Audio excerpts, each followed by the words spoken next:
Catherine Ringer, bonjour. Bonjour Radio Judaïka, bonjour les auditeurs et Merci. les zieuteurs. Merci beaucoup d'être avec nous, en tout cas sur Radio Judaïka. Alors, on se retrouve aujourd'hui au Bonhams Cornet de Saint-Cyr de Bruxelles, entouré des œuvres de votre papa, Sam Ringer, artiste peintre à la carrière bien remplie. C'est à l'occasion d'une vente aux enchères d'une centaine d'œuvres, tableaux, dessins et sculptures de lui. L'exposition s'appelle Sam Ringer, c'était un homme. Et en fait, c'était un homme, c'est également le titre d'une chanson d'Erita Mitsuko dans laquelle vous évoquez le parcours de votre papa pendant la guerre, car malheureusement, Sam Ringer a été victime de la barbarie nazie. En tant qu'artiste, eh bien, c'était une personne très ouverte sur la technique, sur tout ce qui était la matière, ce qui était la beauté des choses, partout. Je crois que c'est justement quelqu'un qui a réussi à garder, comme je dis dans la chanson C'était un homme, un sens de la beauté, ce que ma mère avait aussi d'ailleurs, de pouvoir s'émerveiller pour plein de choses autour de nous, et ce qui leur donnait à tous les deux une force d'âme énorme. Et lui, en tant qu'artiste, voyait, un peu comme quand on est petit, qu'on voit, on s'amuse à regarder, vous savez, des personnages dans les nuages ou sur des taches. Eh bien, c'était une forme d'activité qu'il avait beaucoup. Et dans sa peinture, il y avait beaucoup de fois où il nous disait, ben, là, vous voyez un peu ce que vous voulez. Les personnages, par exemple, si on commence à regarder, tiens, vous voyez ce personnage-là, par exemple, est-ce qu'il est vieux? Est-ce qu'il est jeune? Est-ce que c'est quelqu'un qui est un pèlerin? Est-ce que c'est un marcheur? Est-ce qu'il a l'air content? Est-ce qu'il a l'air triste? Les gens derrière, est-ce que ce sont des gens qui ont l'air fâchés ou qui ont l'air amusés? Enfin, il aimait qu'on puisse avoir l'imagination de chacun était ouverte, en fait. Et donc, pour répondre aussi à votre question, en tant que père, il m'a aidé à avoir l'imagination ouverte. Est-ce que son parcours d'artiste a donc eu par conséquent un impact, une influence sur votre parcours d'artiste à vous également? Je pense que oui, déjà le côté très éclectique qu'il pouvait avoir, dans le sens où il pouvait faire des choses abstraites, faire des choses figuratives, et puis il n'avait pas peur d'être d'une œuvre à l'autre complètement différent, même à la limite qu'on se demandait si c'était le même peintre, qu'il n'y avait pas besoin forcément qu'on le reconnaisse. Mais en fait, une fois qu'on regarde un peu tout, on se dit il y a une patte. Mais par exemple, entre ce tableau-là qui représente un pont de Crimée, le pont de Crimée à Paris, c'est un tableau qui date des années 50, et puis celui-ci qui est une autre technique, c'est un profil presque un peu abstrait. C'est vraiment très, très différent. Et ça, c'est une chose qui me disait souvent qu'il ne fallait pas se laisser enfermer dans un style, même et surtout si ça commençait à vendre. Donc si vous commenciez à vendre quelque chose avec un certain style, la tentation était de refaire cette chose, et que même beaucoup de gens vous demandaient refais ça parce que ça marche, etc. Et qu'en fait là, on se flétrissait artistiquement. Donc c'est une belle leçon, oui, que j'ai bien, je crois que j'ai en moi, effectivement. Alors effectivement, on le voit, hein, ces tableaux sont vraiment très différents, les techniques sont différentes. Quelles étaient ces influences en tant que peintre, en tout cas? Alors, ses influences en tant que peintre étaient assez variées. Je sais qu'il aimait beaucoup les choses un peu fantastiques comme Jérôme Bosch, aussi sûrement les surréalistes, mais il aimait aussi beaucoup Dürer, les graveurs, et puis il adorait aussi Max Ernst, il aimait beaucoup aussi Léonard de Vinci, les Italiens, Il aimait aussi beaucoup de choses, en fait, et ça n'empêchait pas aussi des fois de faire des séries. Ce que je vous disais tout à l'heure, par exemple, là, d'ailleurs, ils ont été mis ensemble. On voit que c'est une série un peu toujours sur cette matière qui naît et qui se répand dans l'univers, qui s'appelle un peu des soleils. Il avait un grand sens de la couleur et était un passionné de la couleur. C'est vrai que certaines de ses œuvres sont vraiment très très colorées, c'est vraiment impressionnant. Alors, Catherine Ringer, sujet peut-être un petit peu, beaucoup plus difficile. On l'a dit, hein, votre père a été un survivant de la Shoah. Ouais. Vous évoquez son parcours pendant la guerre dans votre chanson, C'était un homme. Exactement. Est-ce qu'il avait l'habitude d'en parler, de la Shoah, ou bien c'est resté très tabou?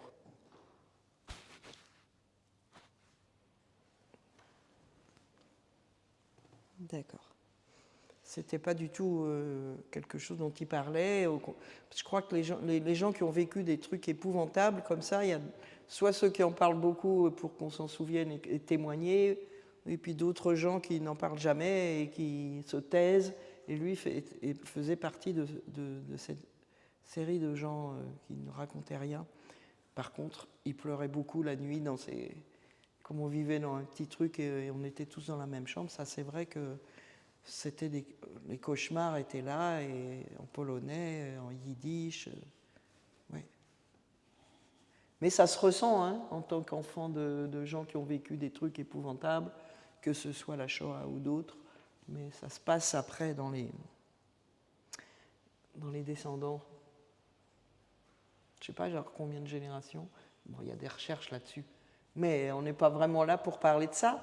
Mais en tout cas, parfois, des gens cherchent justement dans sa peinture en disant est-ce qu'on voit des traces de ça? Alors là, je ne pourrais pas vous répondre parce que Vous, on pourrait personnellement, dire vous n'en voyez pas. que oui, on voit les traces de quelqu'un qui cherche à voir la beauté de la vie, etc. Mais on pourrait aussi dire que non, on n'en sait rien. C'est une curiosité chez lui, je ne sais pas. Mais il avait une amie qui s'appelle Alice Mendelssohn, qui est une poète, dont je vais bientôt dire les poèmes, d'ailleurs, j'espère qu'il viendrait à Bruxelles, un spectacle qui s'appelle L'érotisme de vivre, 95 ans et toute une vie avant, je fais ma petite publicité à moi aussi. Et elle, qui était une amie à lui, trouve que dans ses personnages, on trouve la mémoire de cette connaissance des humains, disons, dans les situations extrêmes, en fait, par lesquelles on passe dans ces cas-là, et qu'il y a une mémoire de ça, dans ces têtes grotesques ou voilà, peut-être. Je ne peux pas vous répondre vraiment clairement là-dessus. Alors effectivement, dans votre chanson, et vous l'avez évoqué, dans C'était un homme, vous dites toujours lui est resté ce sens de la beauté. Est-ce qu'on parle d'art ou on parle vraiment de tout dans la vie? De tout dans la vie. Alors on imagine que vous êtes très fier de présenter ses œuvres ici. Vous êtes très fier de lui.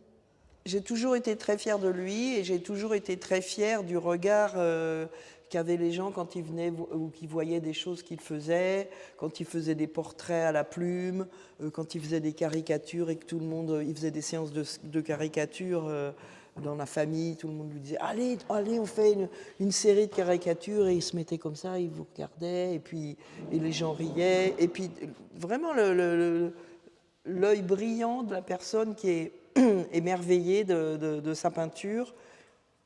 Et quand j'étais petite, moi, je voulais faire la même chose que lui. Je voulais faire aussi des soleils Et vous dessinez sur avec fond lui? d'or, etc.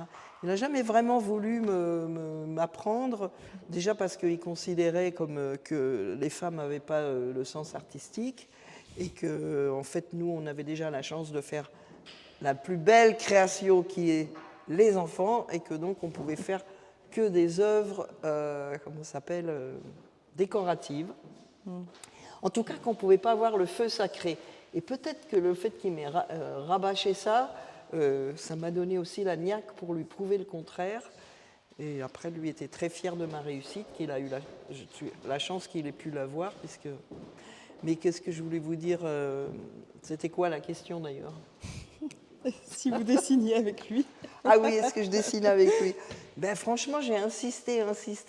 Et puis au bout d'un moment, il m'a posé sur une table avec un crayon et une feuille de papier. Il m'a dit, bon, bah, vas-y, dessine une bouteille. Bah, vas-y, dessine ça.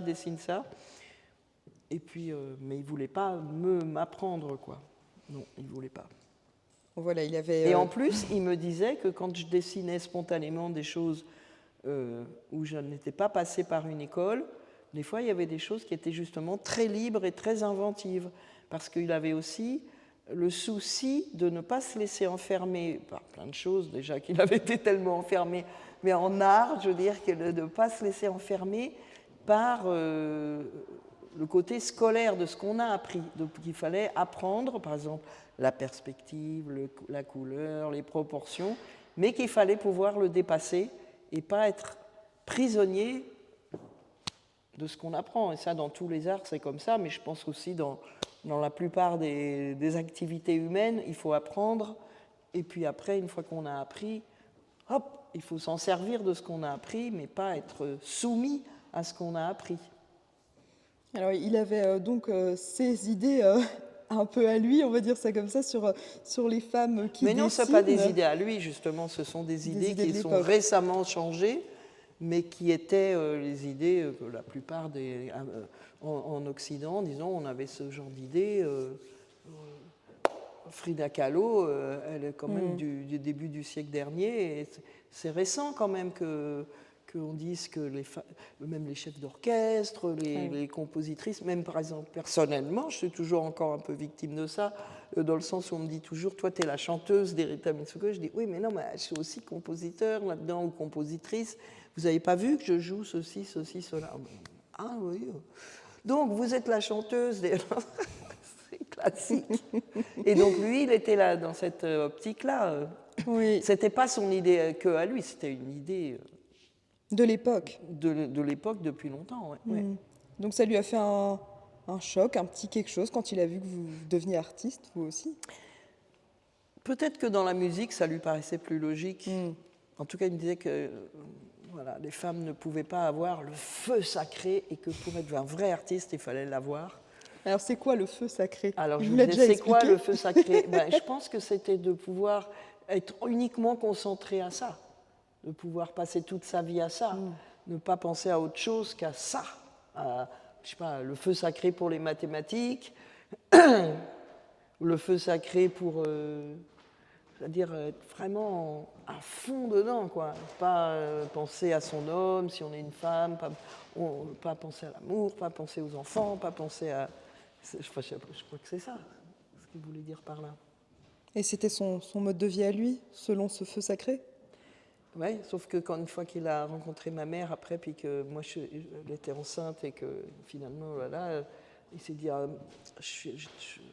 falloir que je nourrisse ma famille. Mais en fait, elle travaillait dans un des cabinets d'architectes, elle gagnait très bien sa vie, leur vie d'ailleurs, et ce qui lui convenait pas.